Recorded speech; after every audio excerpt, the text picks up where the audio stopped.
Bom, pessoal, eu vou chamar aqui a Tereza na sala, né? Ela já tá vindo. Oi, Tereza, tudo Oi, bom? boa noite, Tati. Boa noite. Tudo bem? Tudo tranquilo por aí? Tudo certinho. Eu te chamei já para você ficar aqui, aí eu vou te apresentar pro pessoal aí. Já tem vários colegas aí na sala, tem colega aí, o Cadu, o Pedro, estão aí na sala de Pernambuco, né? Já vi Tem a o pessoal Mieko de outros. também. Hã? Já vi a Mieko por aí também. Ah, é? É, a Ju também tá.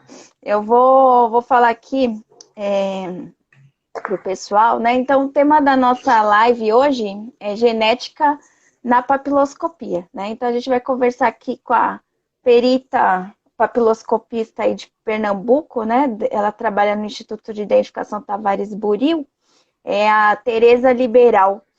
Ela é formada em biologia, né? Ela é doutora em genética, pós-doc em genética e evolução.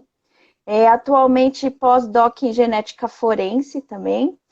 Pesquisadora desde 2003 e perita papiloscopista aí do ITB desde 2009, né?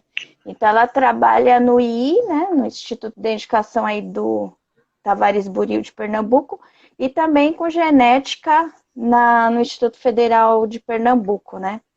E aí, então, conta aí um pouquinho para o pessoal, Tereza, da sua experiência, como que você entrou aí decidiu entrar para a papiloscopia, né?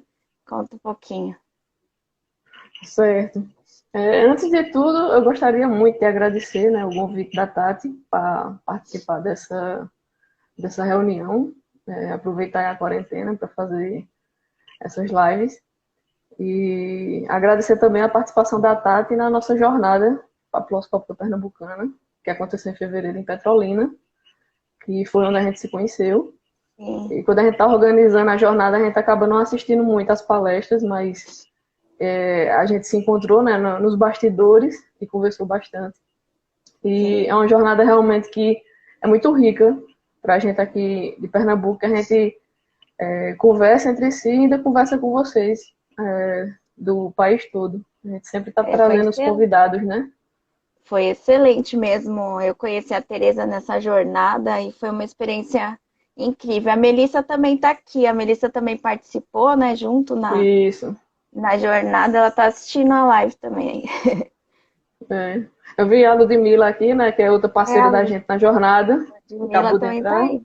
Um É. abraço, Lud. Pronto, gostaria de agradecer também às PAP por ter indicado, né, a minha pessoa para essa apresentação. Mandar um abraço logo para Maninha, para tia Vani, para Gabriel, meu sobrinho afilhado, que estão assistindo.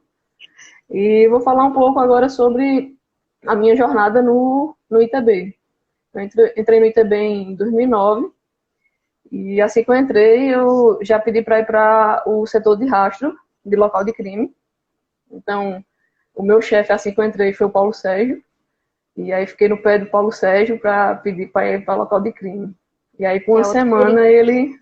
É, e aí, com uma semana, ele já me liberou e eu passei 7 anos lá no, fazendo o local de crime pelo rastro.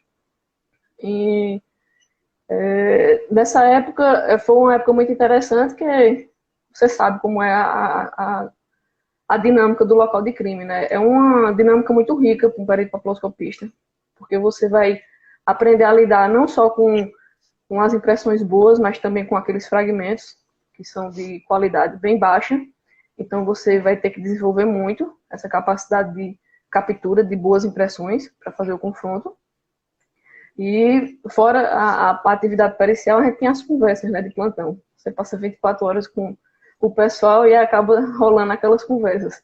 E muitas Sim. delas voltadas à papiloscopia.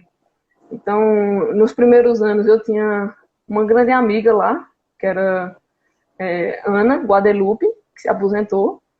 E a gente conversava muito, eu falava muito sobre essa questão, né, de pesquisa no ITB, sobre essa questão de ter o conhecimento de genética e às vezes querer implementar algumas técnicas que a gente usava lá, ou até mesmo algumas conformações estatística. Então a gente conversava muito, eu e a Ana Guadalupe. Fui também parceira de Jumieco, lá no Rastro, nessa época. E aí depois passei para a equipe C, que é uma equipe muito querida, que tem a Dani, a Lau e o Berlan. E o Berlan ficava até altas horas lá, com a gente conversando, eu falando com ele também sobre essa questão de ciência. Então, essa época do Rastro foi uma época muito rica. Então, como a gente sempre conversava sobre essa questão de ciência, de precisar fazer uma jornada, de precisar conversar sobre ciência, Ivoneide, que era a nossa chefe da criminal, em 2017 ela pediu para a gente estabelecer o setor técnico-científico no ITB. Então, em 2017 eu saí do Rastro e fui para esse setor técnico-científico de estudos e pesquisas, para implementar, entre outras coisas, essa jornada. Então, a gente conseguiu fazer essas 3 jornadas, né, ao longo desses últimos 3 anos, e que foi muito enriquecedor para a gente do ITB, e a gente conseguiu realmente manter contato com várias pessoas de todo o Brasil. E a gente conseguiu compilar vários trabalhos que a gente tinha no Instituto, que foram muito importantes para a gente.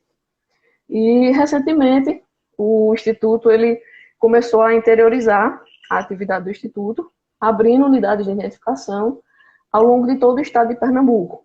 Para quem não conhece, Pernambuco é um estado bem longo, então isso foi uma atividade realmente que precisava ser realizada, e pedi transferência para a unidade que abriu aqui na minha cidade, que é Afogados da Engazeira. Então, atualmente eu me encontro em Afogados da Engazeira, que é sertão pernambucano, desenvolvendo as atividades na unidade de identificação. Pronto, então essa daqui foi basicamente a minha trajetória dentro do ITB. E você sempre pergunta, né, como foi que a pessoa escolheu nessa profissão de perito papiloscopista. Eu tive muita sorte, desde que eu estava na graduação, eu sempre pensei em entrar na carreira da polícia, e especificamente na parte dessa polícia técnico-científica, que é o que a gente faz parte. Eu tinha um colega na pós que ele já tinha sido perito papiloscopista, na época da papiloscopista, e a gente conversava bastante. Então, ele que me falou muito sobre o rastro, de como era que acontecia no ITB, como a gente fazia a perícia do local de crime. Então, quando eu entrei no ITB, por isso que eu fiz a academia, já focada na disciplina de local de crime, e aí Paulo Sérgio foi meu professor, e aí quando fui lotada no ITB, já corri para Paulo Sérgio para pedir para ir para o local de crime. E realmente Você era... já entrou já entrei certo, sabendo, já sabia como era a atividade, já sabia qual era o setor que eu queria. Espero que logo, logo a gente consiga fazer local de crime aqui no interior. Oi, travou, Tereza. Pronto, travou aqui também. Travou na hora que você estava falando sobre que você está querendo, estão querendo ter no interior também, né? A parte da perícia de local de crime. Isso, espero que realmente seja implementado. É uma área que eu realmente gosto, inclusive entrei por causa dela, e aí espero que ela venha logo. E aí, quando você me chamou para conversar sobre essa temática, né, de genética e papiloscopia, que infelizmente ainda é uma temática que cria muita discussão, e as pessoas ainda têm muita dúvida, eu disse, por que não, né? Eu tenho a experiência da parte genética da UFPE, eu já sou pesquisadora há 18 anos, e já trabalhei com diversas técnicas de genética, e faz 10 anos que eu faço teste de paternidade. Então, eu tenho um conhecimento básico, né, sobre genética, e tenho conhecimento sobre a papiloscopia. Então, eu venho aqui hoje mais como uma cientista forense para a gente debater o que eu tenho visto nos livros, nos congressos sobre esse assunto. E ver o que a gente consegue fazer para inserir mais essa ferramenta da ciência na nossa área da perícia papiloscópica. Com certeza. Porque, né, no local de crime, né, Tereza, tá tudo muito ligado, né? Então, assim, tem a equipe lá que vai para o local de crime, o perito criminal, o fotógrafo, o perito papiloscopista, né? E o perito criminal, ele vai ver vestígios relacionados ao DNA, a balística, ver a dinâmica do crime, né? Por onde entrou, por onde saiu. O perito papiloscopista, os vestígios relacionados às impressões digitais, palmares e plantares, né? E todos os vestígios têm a sua importância no local, né? Não existe vestígio mais importante que o outro. Na verdade, a gente tem que trabalhar em conjunto, porque toda a análise desses vestígios, né, que vão junto com a investigação, mostrar, verificar as provas, né, daquele local para chegar a entender o que aconteceu naquele local e quem é o autor do crime, né? Então, não existe prioridade nem hierarquia entre as perícias, né? E entre os vestígios também. Então, é importante conhecer, né, ter todo esse conhecimento para que a gente trabalhe da melhor forma em conjunto no local, né, que um trabalho de um não interfira no trabalho de outro, né. Assim, vários estudos, né, vários trabalhos tem nessa área que estão demonstrando, né, a possibilidade de extração de material genético de impressões papilares, né, no local de crime.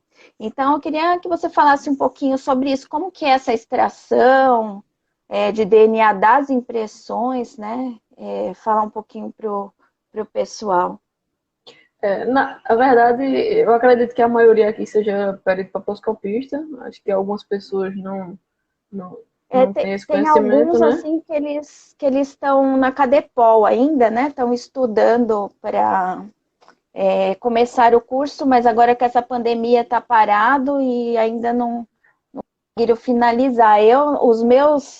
Os que são meus alunos, né? Eu só entrei assim na temática de local, mas nem consegui dar nem a teoria ainda para eles, né? Então eles Hum. estão bem assim no É, início. no início, né? Mas a questão da extração do DNA da impressão ela é bem básica, né? A gente sabe que quando a gente toca em alguma superfície, a gente vai deixar suor, gordura e células.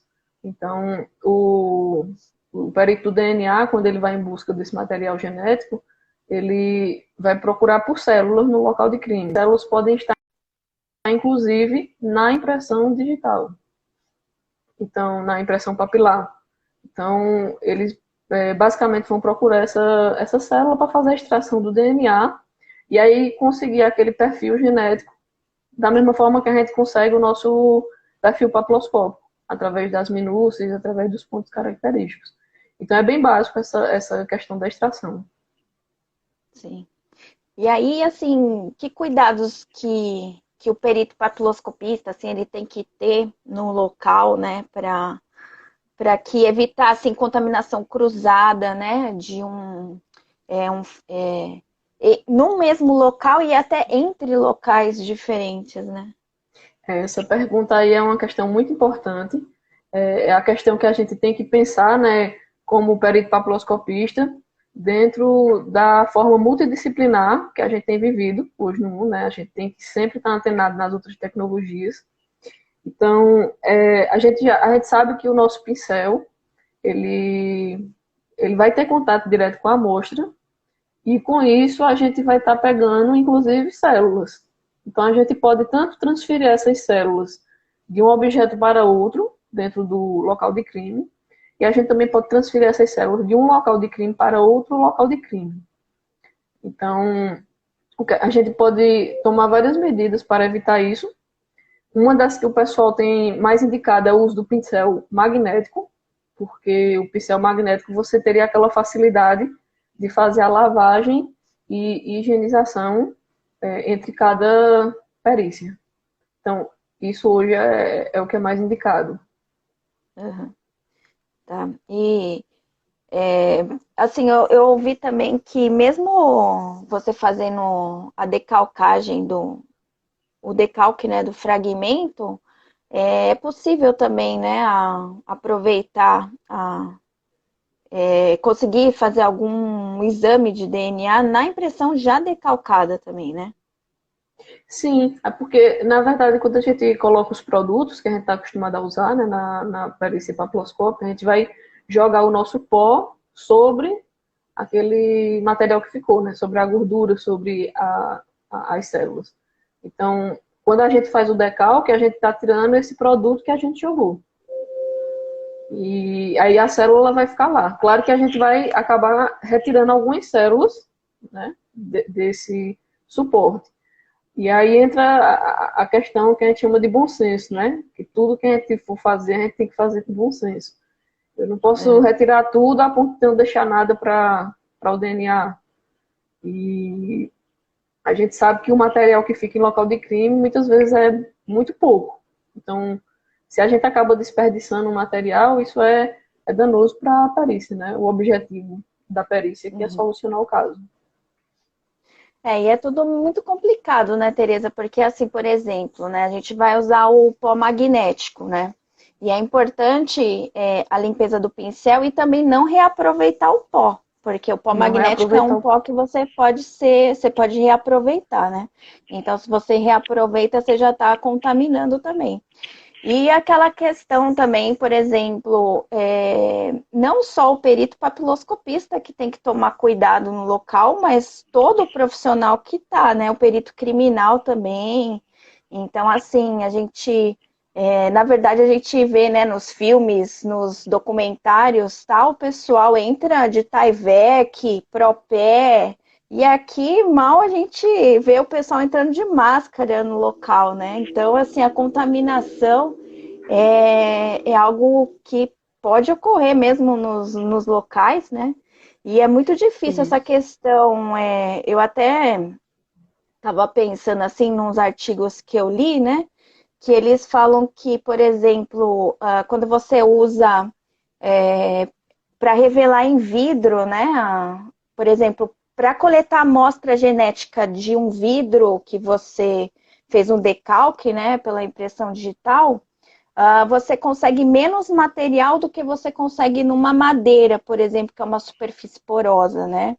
E nós sabemos assim, por exemplo, e aí o papiloscopista, por exemplo, né, a gente tem que avaliar também as superfícies para ver que tipo de produto que a gente vai usar em cada superfície, que tipo de pincel, né? Então, assim, um pincel magnético, um pó magnético num vidro, ele não vai ter uma revelação tão boa quanto um pó acetinado, né? Enquanto na madeira, como é uma superfície porosa, a gente tem melhor aproveitamento da impressão feita com pó magnético, né? Então você vê que está de acordo também com essa questão do DNA, né? Como a gente tem um melhor aproveitamento na superfície porosa, né? Aí fala um pouquinho sobre isso, Tereza. Exatamente isso, Tati. Existe uma correlação inversa, né? Os materiais que a gente consegue coletar melhor essa impressão, ou seja, a gente vai tirar mais material, a gente vai deixar menos material para o DNA. E já na superfície porosa, que é onde a gente não consegue fazer um bom levantamento da impressão, esse DNA provavelmente vai estar impregnado nessa superfície porosa. E aí, com as técnicas que o DNA usa, né, de lavagem, de raspagem, eles vão conseguir obter esse DNA que está lá incrustado na superfície porosa. E a gente tem que pensar também que tudo que a gente faz no local, esse uso desses nossos pós, desses nossos reagentes, que realmente são reagentes muito fortes, né, tóxicos, ele vai danificar outras áreas também da perícia. Porque tem vários estudos que mostram que na impressão você pode fazer, na impressão papilar encontrada no local, você pode fazer o teste de droga, você pode fazer o teste de resíduo de pólvora, análise da microbiota daquele indivíduo. Então, se a gente usa esse material, a gente não está danificando só uma área, né? A gente está danificando várias áreas. Então, por isso que eu digo que a gente tem que cada vez mais conversar entre os peritos para que a gente use de bom senso, como diz meu amigo Brito, para ver qual é a melhor forma de resolver aquele caso. E eu acredito que cada caso seja um caso. A gente vai analisar a superfície, vai analisar o objeto e ver qual seria a melhor solução para aquela perícia. E os produtos usados na revelação pode também interferir na extração do DNA? Os produtos? Sim, eles podem interferir naqueles... são contaminantes da amostra, né? Uma amostra de local de crime ela já é altamente contaminada. Então, a gente vai estar colocando mais um contaminante dentro daquela amostra e a gente vai ter que fazer a lavagem para poder fazer essa análise.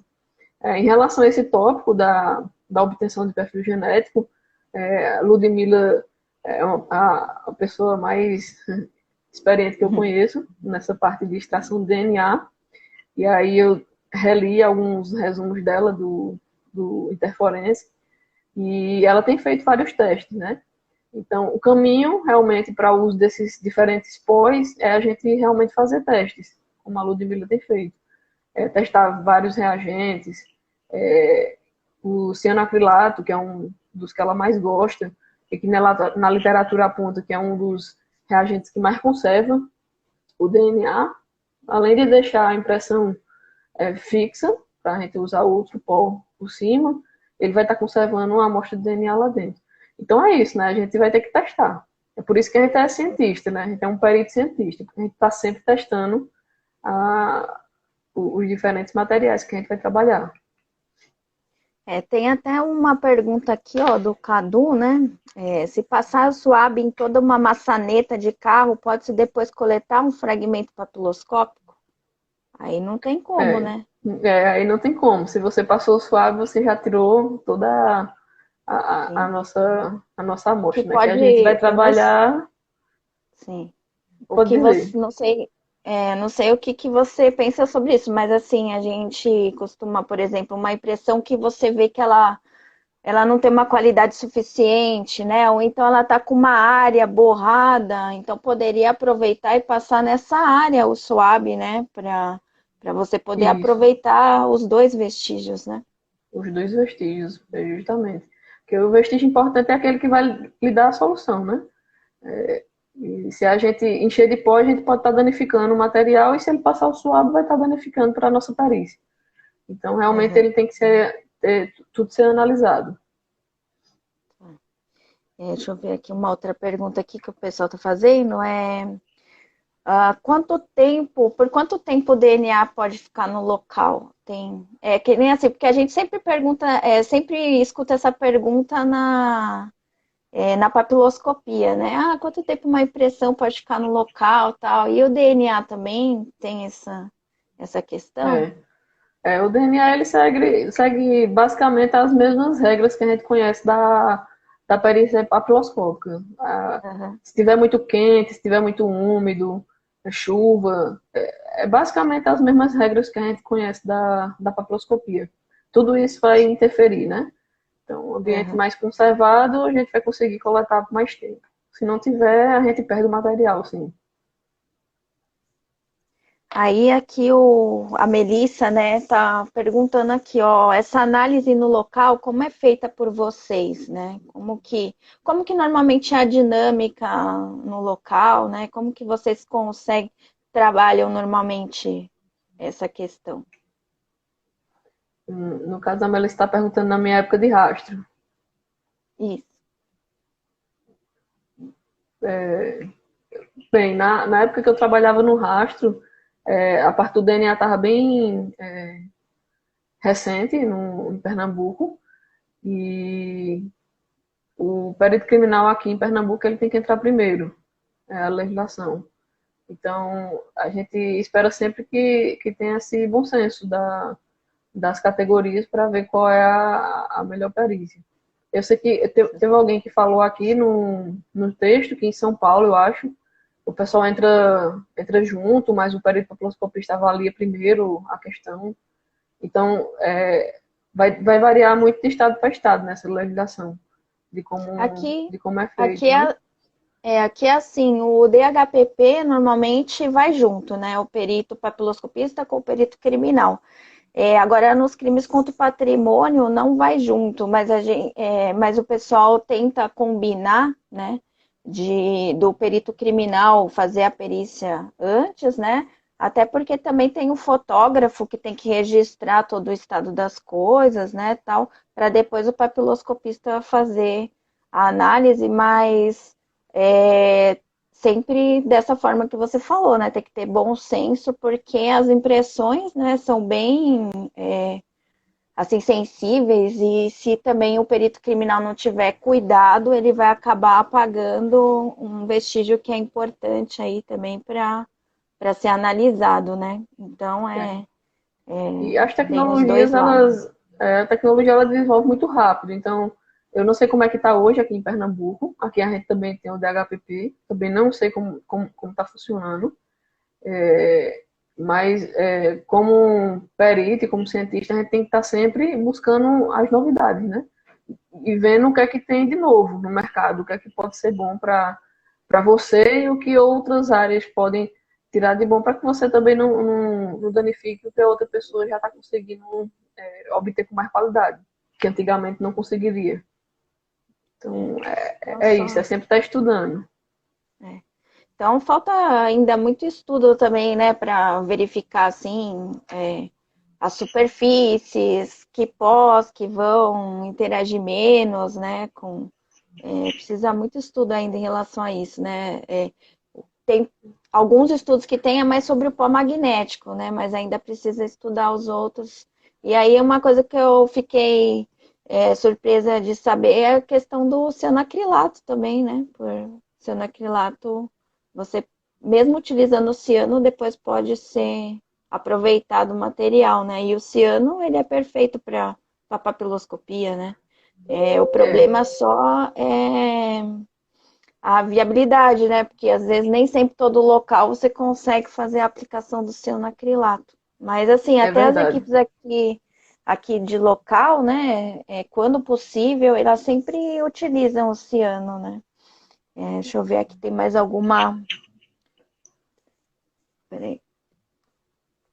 Tem como saber se o material genético coletado no local foi por transferência e não deixado pela própria pessoa? A Melissa está perguntando. Não, a gente não tem essa capacidade, né, de quantificar dessa forma, não, só presença e ausência mesmo. Uhum. Aí a Isadora aqui, ela tá falando assim, qual seria o ideal, né? Pode falar da dinâmica adotada em países mais desenvolvidos? O que que seria o mais adequado de ser feito? Nessa questão da perícia, Isso. de como fazer, né? Para trabalhar em conjunto, né? Então, nos países mais desenvolvidos, o que eu tenho visto, pelo menos nos dois últimos congressos internacionais que eu fui, o pessoal tem focado muito na unificação do cargo. Ao invés de a gente ter tantos cargos de perito, a gente tem um perito forense. E aí fica muito mais fácil, né, de lidar com essas questões, porque você vai ter um cargo único, mas dentro desse cargo você vai ter os especialistas, né? Aquele perito forense que trabalha com papiloscopia, aquele perito forense que trabalha com DNA e com as outras áreas. Então, Uhum. nesses países, eles têm uma maior facilidade de comunicação, até porque eles são uma categoria única. Então, eles conseguem melhor resolver esses problemas de técnica quando surge algum problema. Aí eu fiz até alguma listinha aqui de como seria os procedimentos que, baseado nos artigos que eu tenho visto, a gente poderia adotar. Inclusive até aqui no Brasil. A gente como perito papiloscopista, né? Inicialmente, a gente tem que, dentro dos institutos, começar a fazer testes, como você mesmo falou, com os diferentes pós. O magnético, o pó vulcano, o cianoacrilato. Então, cada instituto ele tem que fazer os seus testes para ver qual o material que está sendo mais agressivo ou não para as diferentes perícias que vêm em seguida. O DNA, o de drogas, o de resíduo de pólvora. Então, isso aí é testando mesmo, com vários testes e repetição para chegar nesse resultado. O que eu tenho visto também em É, outros artigos, pode falar, é, Tati? pode falar, pode falar. Pode? O que eu tenho Pode visto falar. também em outros artigos é que o pessoal tem tentado procurar alternativas para essa questão do uso de pó, que são reagentes realmente tóxicos e que deixam a cena do crime alterada. Ele vai estar lá completamente cheio de pó, né? Uhum. Então, tem um artigo de Broch, agora de 2020, em que ele fala sobre a possível utilização de articulador, um levantador em gel. Ele parece muito com o articulador que a gente usa, sendo que ele tem as duas laterais, como a gente está acostumado, mas ao fixar a impressão do local e colocar nesse gel, você fecha o articulador e no laboratório onde você vai analisar, quando você abre, a impressão ela vai estar em um lado do articulador e o material genético vai estar em outro lado do articulador. Então, esse artigo ele é de Israel, provavelmente lá ele já tem uma unificação dessa questão de perícia. Então, fica muito mais fácil você vir do local, chega no departamento que é único, e lá naquele laboratório você vai separar esse articulador para os dois tipos de análise que serão realizadas, né? Tanto a impressão papilar quanto a do DNA. Então, achei bem legal, né, esse articulador em gel. A gente não vai usar aquela quantidade de pó e ainda possibilita essa divisão do material para cada material seguir para o seu laboratório específico. E como terceiro ponto, que eu acho que é a tendência, a gente fazer uso de nenhum tipo de contato com a superfície. Fazer uso de fotografia, filmagem e uso de luz na captura dessas impressões papilares no local de crime.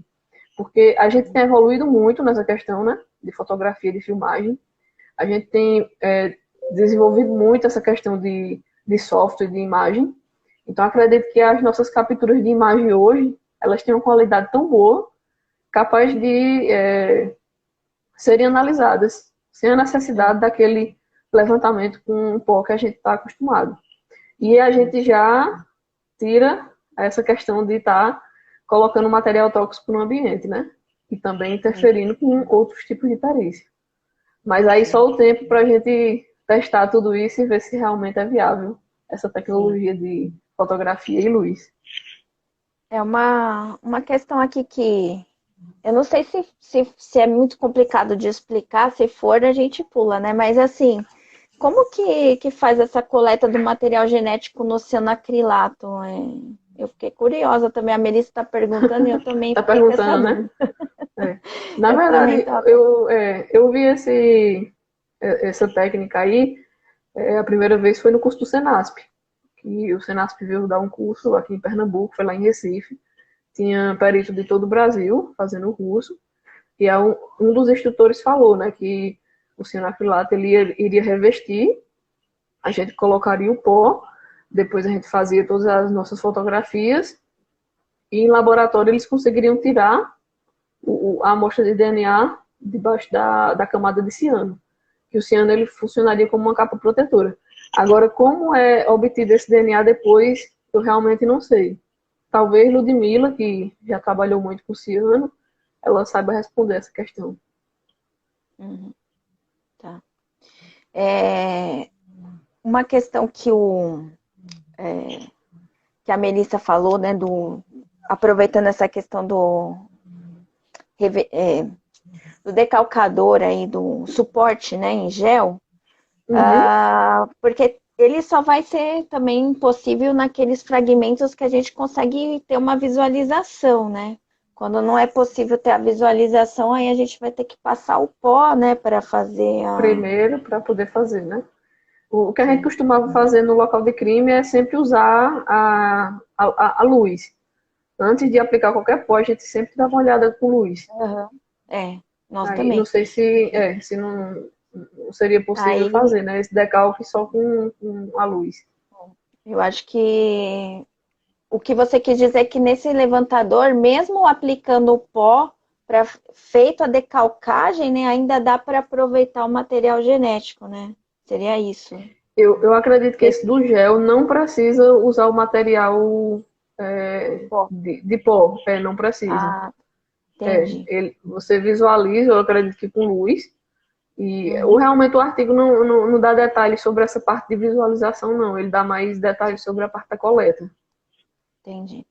Então, assim, tem um outro tema que a gente também tem ouvido falar, né, que vem sendo estudado em diversos países, aí, que é a questão do retrato falado molecular, né, ou fenotipagem forense. Fala um pouquinho desse, eu achei interessante também essa questão desse retrato falado molecular? O retrato falado molecular, ele, assim como o retrato falado, que a gente conhece, né? Ele não é capaz de individualizar uma pessoa. Ele vai diminuir o universo de suspeitos. E ele começou a ser pensado principalmente na questão que a pessoa muitas vezes ela não lembra de alguns detalhes para poder fazer um retrato falado. E aí você pode encontrar esse material genético na cena do crime e através de marcadores, que esses marcadores eles podem ver, por exemplo, a cor da pele, a cor dos olhos, a cor do cabelo, e outras características, como calvície, características de padrões facial. Então, o indivíduo que foi vítima, ele não consegue fazer uma construção completa do retrato, e esse retrato molecular, ele vem para suprir essas informações que a pessoa não conseguiu compor nesse retrato inicial. E, basicamente, o retrato falado ele vai usar justamente essas características físicas do rosto, principalmente, através de marcadores de ancestralidade, fisionomia, né? O formato do olho também, o formato do nariz, sempre usando aquelas técnicas, né, de análise do DNA mitocondrial, análise do Y. Então, com esses marcadores de ancestralidade, a gente consegue definir mais ou menos o fenótipo daquele indivíduo. Como eu disse, né, ele funciona como retrato falado. Ele não vai identificar, ele reduz o universo de suspeitos. Mas aí uma ferramenta bem legal que tem surgido nos últimos anos, que vem complementar, né, o que a gente já faz como retrato falado. Eu achei, eu não sabia disso, eu vi, né, em alguns artigos, achei interessante essa parte. Mas como que é realizado assim o estudo genético dessas características faciais? Essa parte aí é bem interessante, Tati, que os primeiros estudos eles foram realizados em países da Europa, que tem uma população mais pura. E imaginou que quando viesse para o Brasil, né, que é uma população mais miscigenada, a gente teria muito problema. Mas a gente conseguiu usar marcadores que realmente conseguem distinguir a nossa população, mesmo ela sendo muito miscigenada. E, por incrível que pareça, principalmente na questão de pigmentação de pele, esses marcadores eles já conseguem definir bem a questão de pigmentação de pele, cor dos olhos, e, e é basicamente isso, são essas características físicas que a gente vai procurando, baseado na nossa ancestralidade. E apesar da miscigenação no Brasil, é possível sim fazer esse tipo de marcador aqui. E é legal porque, assim, complementa mesmo a nossa perícia, que assim, esses dias mesmo eu tava conversando com a Simone, eu acho que ela tá aí assistindo a gente, no começo eu vi que ela tava, que ela fez um retrato falado esses dias, né, e aí na descrição de uma testemunha, né, ele viu à noite, então ele descreveu a vítima com o tom de pele mais escuro, né, e aí, né, depois, quando foi identificada a pessoa, reconhecida, né, a pessoa, aí viu que, na verdade, o tom de pele era mais claro, né? Então, acho que nessa questão, esse retrato molecular já ajudaria também, né, a complementar essa perícia, né? É interessante você ter falado sobre esse caso, e o pessoal ainda fala que filme e seriado não é importante para a gente ter ideia, né? Uma vez eu assisti um filme e no filme um cara ele estava realizando uma série de estupros em um bairro rico de uma certa cidade e as mulheres elas sempre declaravam que o cara que tinha invadido a casa e estuprado era um negro, porque na cabeça delas era a pressão, né? Você tem toda aquela pressão daquele momento, a cultura, provavelmente deve ser um daqueles estados dos Estados Unidos em que o preconceito é mais forte, então na cabeça delas era impossível uma pessoa branca estar invadindo a casa delas, que é branca, e fazendo uma coisa dessa. Então quando elas fizeram o retrato, todas as senhoras fizeram o retrato era exatamente o cara, mas o cara era negro. Então, para você ver, né, que essa questão da pressão também, ela pode ser bem reduzida com essa questão da coloração da pele. E agora tem mais esse caso aí para contar, né? Sobre a questão noturna, né? A pessoa está lá no escuro e pode pensar. E aí essa Sim. pigmentação já é uma ferramenta que a gente pode usar.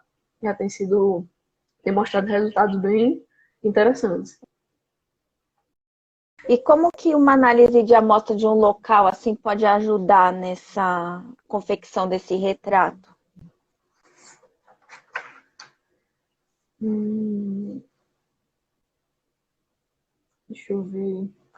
Se uma pessoa ela conseguiu fazer toda essa composição fotográfica, mas ela não consegue dizer detalhes de determinada característica. Por exemplo, ela não prestou muita atenção no olho. E a ferramenta molecular, ela consegue dizer que esse olho é um pouco mais oriental, um pouco mais ocidental. A pessoa estava de boné, e através de um marcador a gente pode verificar que a pessoa é calva. Então, isso iria facilitar muito a composição do retrato falado. Acredito que essa análise de retrato, de como poderia usar, a gente poderia perguntar a profissionais que realizam retrato falado no Brasil, como eles têm muita experiência, né, de quais são as características que mais chamam a atenção para realmente finalizar uma boa confecção de retrato. E aí perguntar aos profissionais do retrato e eles fazerem uma lista, porque talvez essa lista que eles derem fosse um objeto de prioridade nos estudos. Então, eu vou até conversar com o Pedro Ivo para ele me passar essa listinha que a gente pode focar, né? Ele pode dizer, olha, Tereza, o olho é muito importante. Se você definir bem o olho, a chance é grande da gente achar um indivíduo. Então, a gente pode focar em marcadores moleculares da região do olho. Então, é Uhum. mais ou menos isso. E você já, viu algum estudo brasileiro sobre isso? É mais estrangeiro que tem, né? Sobre essa questão desse retrato. Esses estudos são mais estrangeiros. Tem um estudo aqui em Pernambuco que está em andamento. A Ah, gente doutorado, mas aí com toda essa freada da aham. pandemia, tá tudo muito parado. Mas já existem sim alguns estudos aqui no Brasil Aham. e aqui em Pernambuco também. Nossa, a gente tá com 10 minutos aí. Tinha tanta pergunta.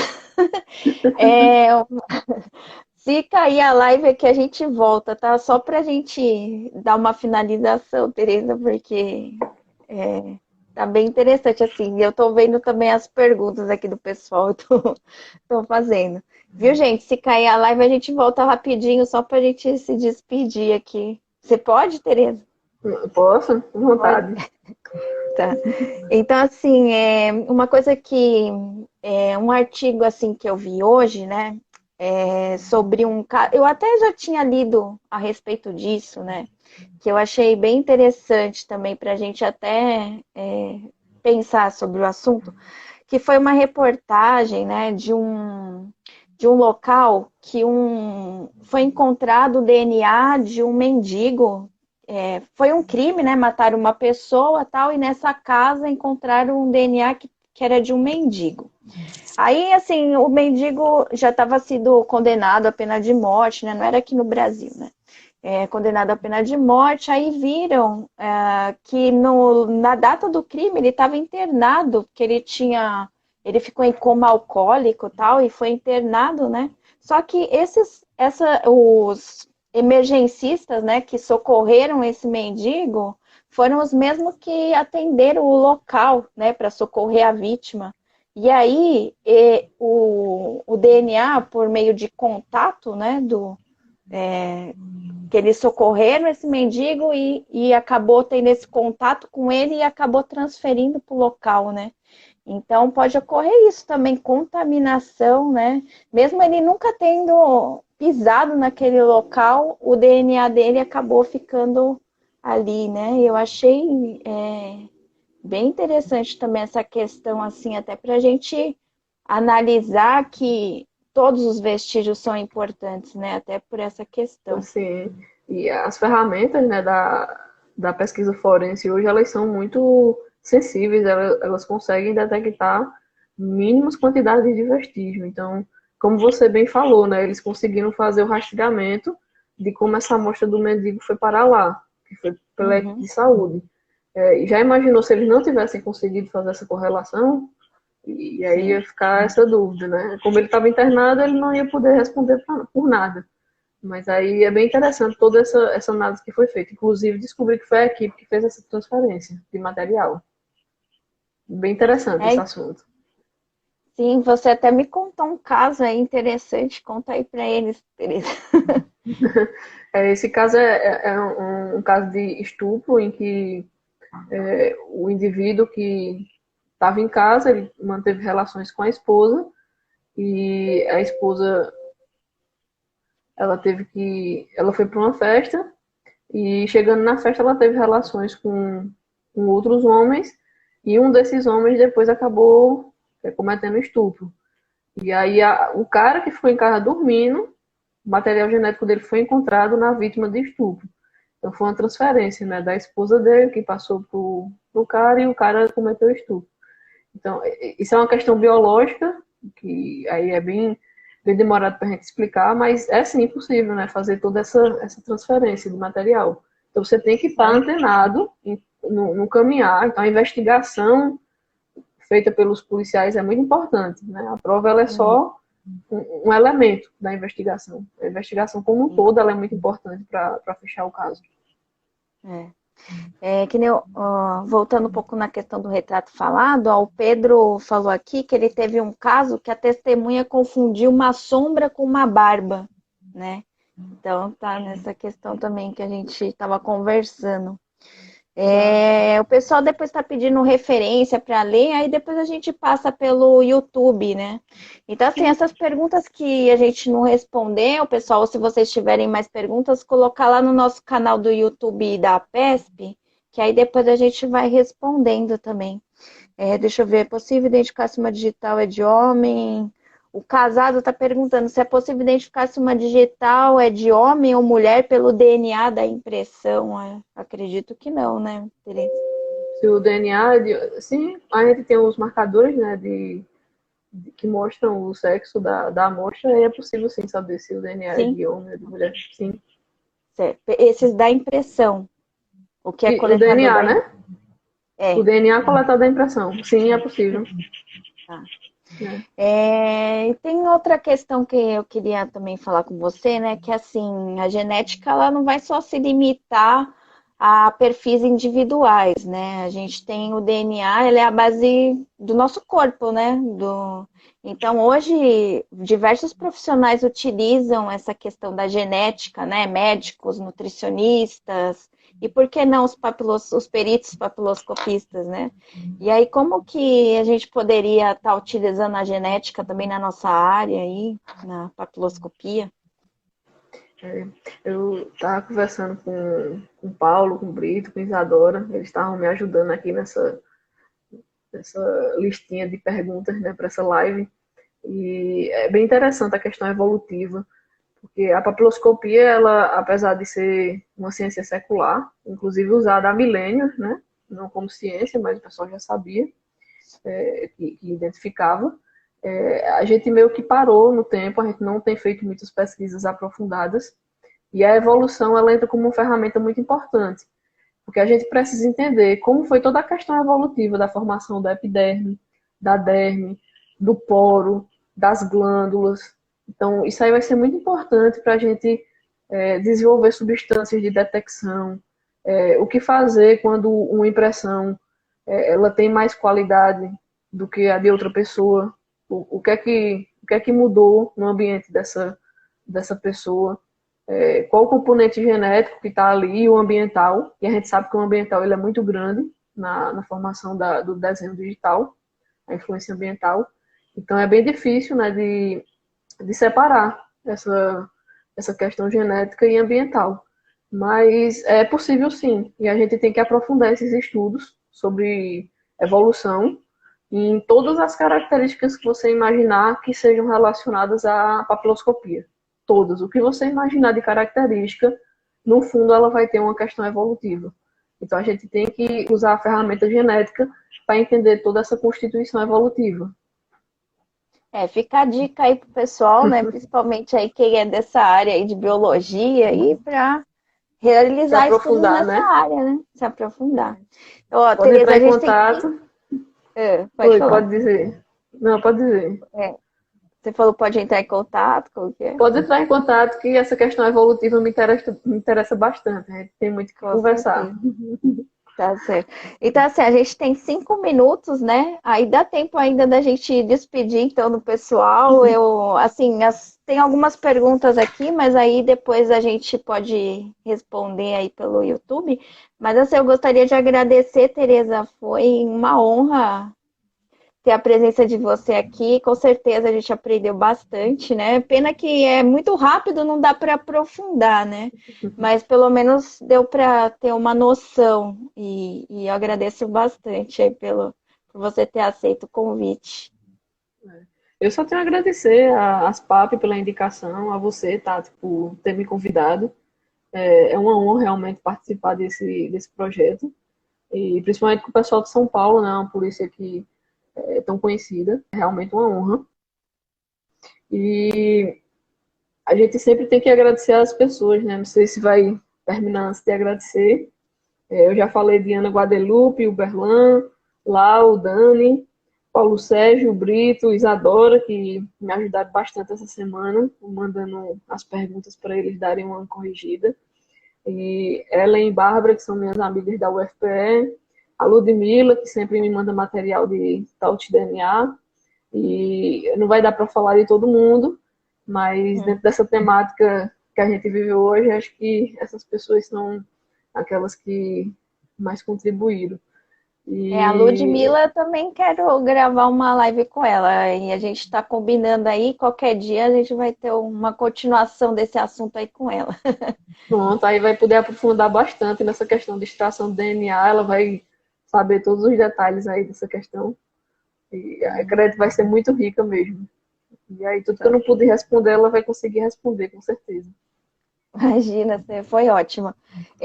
Só para falar para vocês antes de acabar, gente, muito obrigada pela participação de vocês. Espero que vocês tenham gostado, né? Com certeza acho que gostaram. E a gente vai ter na próxima quinta-feira, nesse mesmo horário aí, às 19 horas, uma live sobre identificação civil, né? Alternativas que o Instituto está tendo nessa pandemia, que vai ser com o professor Márcio Lazari. E e aí a gente vai falar, né, sobre essa parte de identificação civil com ele, né, que ele entende bastante da parte de poupar tempos, tudo, para ele tem bastante conhecimento nessa área, né, para a gente estar conhecendo também um pouquinho como que é essa parte dos documentos de identidade, né, como que é a papiloscopia nessa área. Tá bom, Tereza, muito obrigada e e Obrigada. até a próxima. E deu tempo ainda da gente falar Foi, deu de tempo. tudo. Tá bom? Boa Obrigada, noite, Tati. então. Boa noite. Boa noite. Até mais.